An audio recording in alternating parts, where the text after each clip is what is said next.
A extrema-direita, eu acho que, acho que tem várias maneiras de você definir extrema-direita, vai ter uma literatura extensa sobre isso, e certamente o Christian Lynch é muito melhor para falar sobre isso do que eu.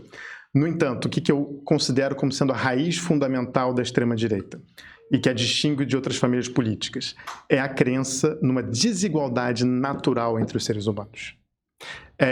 Então, toda a nossa lógica de uma igualdade natural entre os seres humanos, que é o que funda, no fundo, todo o regime liberal, do qual todos viemos, Revolução Francesa, direitos humanos, etc.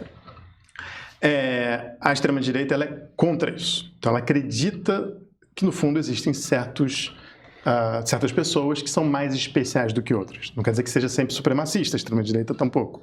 Mas tem um aspecto do especial. O que também mostra, por exemplo, como que a extrema-direita mais coerente, que é geralmente europeia, sempre teve dificuldade com o cristianismo, que parte da ideia de que somos todos iguais. Isso não é natural da direita?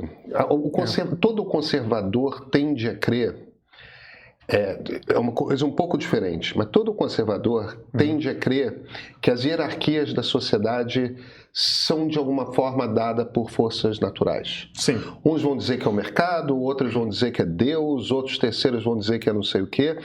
Mas o conservador já tem um instinto por natural, e ele não precisa ser um extremista, pode ser uma pessoa moderada, razoável, mas ele já tende a crer que as hierarquias na sociedade são naturais e a gente não deve mexer nelas. Mas a hierarquia é diferente, aí é a maneira como você organiza a sociedade. Acho que é diferente você achar que tem seres humanos que são mais especiais do que outros. Você pode achar que o ser humano estudou mais do que outro, ou que ele tem alguma autoridade que está investida, seja por Deus, seja por outra natureza. Mas o meu ponto é, não acredito que os conservadores de verdade acreditem nessa desigualdade natural.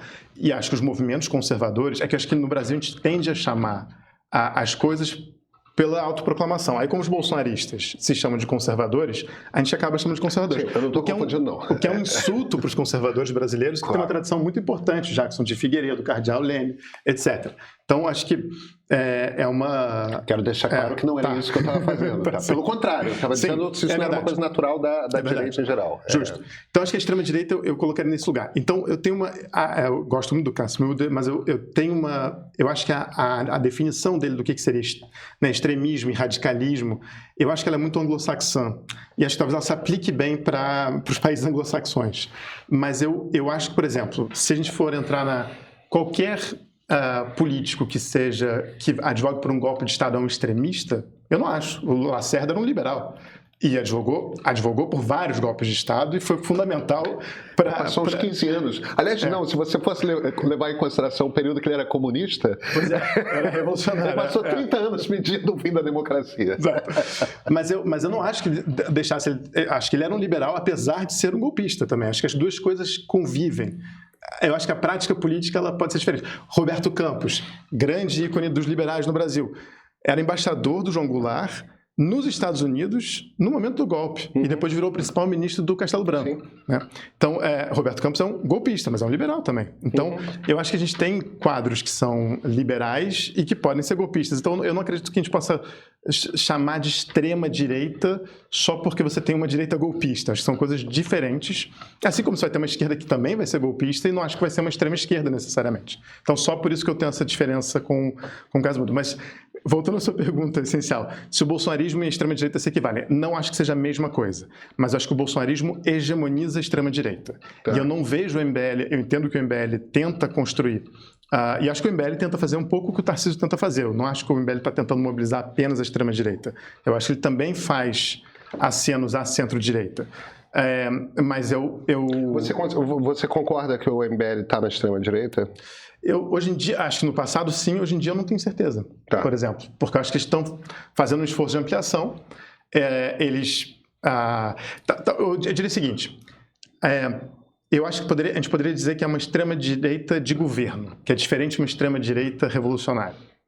Uma extrema-direita que quer governar, que é um pouco o que é a Giorgia Meloni, que é um pouco o que é o Bukele, que é uma extrema-direita que em algum lugar aceita participar do jogo e que quer governar. Eu acho que isso faria essa diferença entre os dois. Você compara figuras como a Le Pen e a Meloni com Bukele? Porque ele é mais complicado. Porque a Meloni ela segue, apesar de cerimônia com saudação romana acontecendo em Roma com gente vestida de preto, o que não é exatamente uma paisagem que te deixa tranquilo de ver. Tipo, você olha para aquele negócio, olha, esse troço já deu cada um dia. Eu acho, mas apesar dessas coisas, a Meloni faz um esforço imenso para parecer uma chefe de Estado normal. Mas eu acho que é isso que caracteriza a extrema-direita de governo. Acho que o Bukele tem uma situação totalmente... Que o Trump e o Bukele não fazem. O Trump não faz. O Bukele eu tenho minhas dúvidas. Eu não conheço o suficiente de El Salvador. Também é uma circunstância bem mais complicada o Bukele, em termos dos países mais violentos do mundo. Não estou defendendo de maneira alguma, acho que é iliberal, como você disse. Mas acho que é diferente a gente comparar a Meloni com o Bukele, porque sim, El Salvador tinha problemas muito mais concretos do que a Itália tem. Na Itália, só racismo. Né? Em El Salvador, de fato, tinha um problema concreto de violência. A solução do Bukele é boa? Não julgo que seja boa, porque eu acho que ela fere valores fundamentais. Mas o fato é que é diferente ter no fundo, um eleitorado que gosta da Meloni, no fundo, por razões que não tem nenhuma razão objetiva para você efetivamente gostar da Meloni. É um país que precisa de imigração, não é um país que pode se permitir não ter mais imigração. Então, acho que só essa... Mas é difícil de comparar países diferentes. Mas eu concordo, o Trump é uma extrema-direita revolucionária, o Bolsonaro é uma extrema-direita revolucionária. Eles não fazem o ritual do governo, a Meloni faz. A Le Pen está há 20 anos tentando se colocar isso, que ela é uma extrema-direita de que ela vai ser uma Meloni, né? Exato. Eu acho até ela melhor do que a Meloni, francamente. Acho que a Meloni é mais ideológica do que a Le Pen. A Le Pen tentou se moderar tanto que até hoje em dia a Le Pen talvez seja menos à direita do que a direita tradicional que se radicalizou. Então, a França, tudo fica meio estranho na França. Tá uma situação bem curiosa. Mas é isso, acho que o MBL seria um esforço de construir uma extrema-direita de governo, uma extrema-direita que pareça mais séria, uma extrema-direita que respeite algumas etiquetas. Mas que segue tendo essa característica que você atribui à extrema-direita, que é a de achar que existem pessoas que são melhores do que outras na sociedade. Pois é, isso que eu não consigo dizer sobre o MBL, não conheço suficientemente o MBL para isso. Mas acho que algumas posturas no passado certamente apontavam para isso, hoje em dia eu não sei dizer. Mas acho que você teve mais... inclusive sofreu mais na mão deles do que eu, então não sei. Nem sei se eu sofri particularmente alguns cancelamentos, alguma brincadeira com o meu assassinato, mas... Pois isso é inadmissível. É inadmissível e a minha impressão, eu já comentei isso algumas vezes, eu não sei, gente, se São Paulo caiu ou vocês só... Ah, não, a Flávia está entre nós.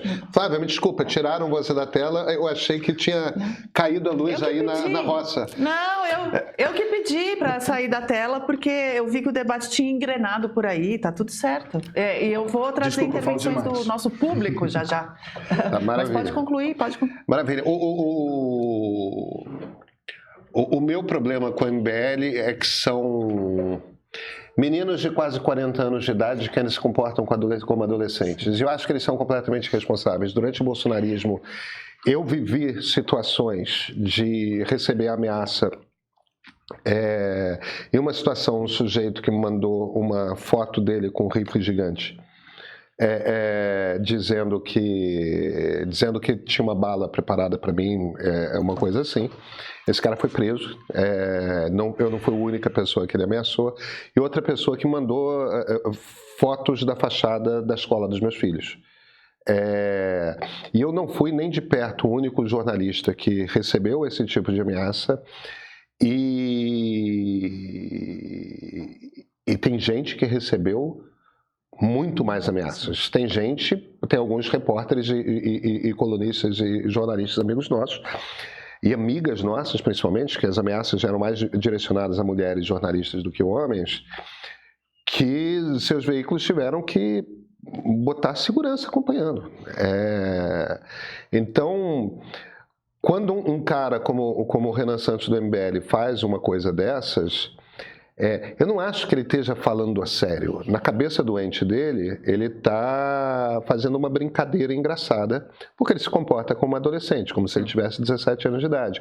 E eu acho que ele não percebe que, com o alcance que ele tem, pode ter um maluco ouvindo que entende aquilo como uma coisa a fazer pela causa. Sim.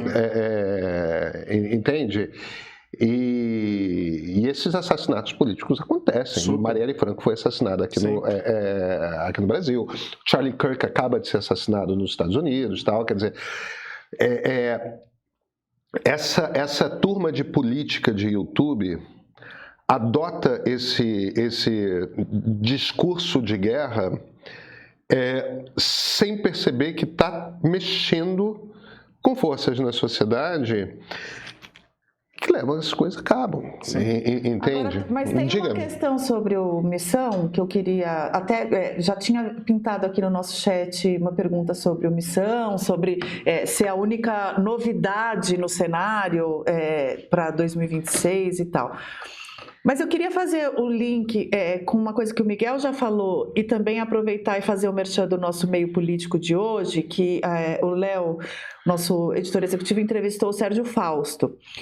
O Sérgio Fausto é um cientista político que é também diretor da Fundação FHC, e a Fundação FHC tem uma série de publicações, entre muitas outras, porque eles produzem muito material, mas tem uns cadernos temáticos que se chama Vale a Pena Perguntar, e agora no próximo dia 18 eles vão lançar um novo que se chama Nova Onda Populista, Direitas Radicais. E eles ouviram, então, uma série de pesquisadores, pensadores para este caderno, e na entrevista o Sérgio menciona uma resposta do Marcos Nobre, que tem tudo a ver com o MBL e com o que você, Miguel, falou sobre a força digital do Bolsonaro, youtuber presidente, né? Que é o fato de que o Bolsonaro nunca foi um político tradicional no sentido de conseguir mobilizar para, por exemplo, construir um partido político. Ele precisou ficar saltando de partido para partido, se aninhou no PL a certa altura, mas isso depois de circular bastante, de tentar fundar o próprio partido e fracassar, estando na presidência da República, porque o seu grande partido mesmo, e isso é a ideia que o Marcos Nobre explora neste caderno da Fundação FHC, o seu grande partido é o Partido Digital Bolsonarista, é como ele nomeia.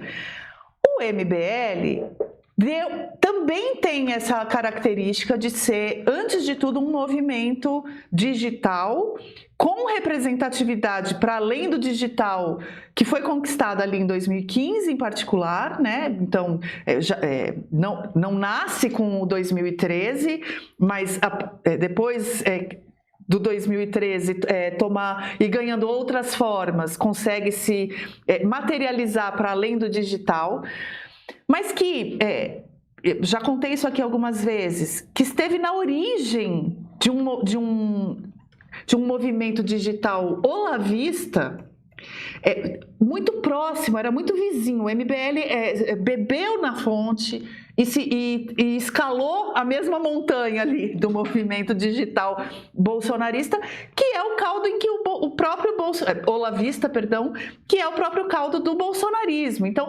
são forças que estão muito próximas, muito vizinhas e muito misturadas. Eu me pergunto se eleitoralmente eles são capazes de representar algo realmente novo, agora que tem uma legenda para chamar de sua, ou se eles seguem representando ali, conseguindo fazer alguns deputados, né? Não sei se teriam já força para fazer mais do que isso, mas esse fato novo, o de ter uma legenda, se isso quer dizer... pode representar algo diferente neste cenário, porque é algo que o bolsonarismo não conseguiu fazer. Você aí, você sabe como ficar ainda mais perto da gente? Com o Meio Premium, é com essa assinatura que você tem acesso ao melhor do meio. Reportagens e análises exclusivas, documentários e séries no streaming, desconto nos cursos, novidades de bastidores em primeira mão. Quem toma boas decisões precisa estar bem informado e não apenas consumir notícia, né? Clica no link na descrição, experimenta o Meio Premium.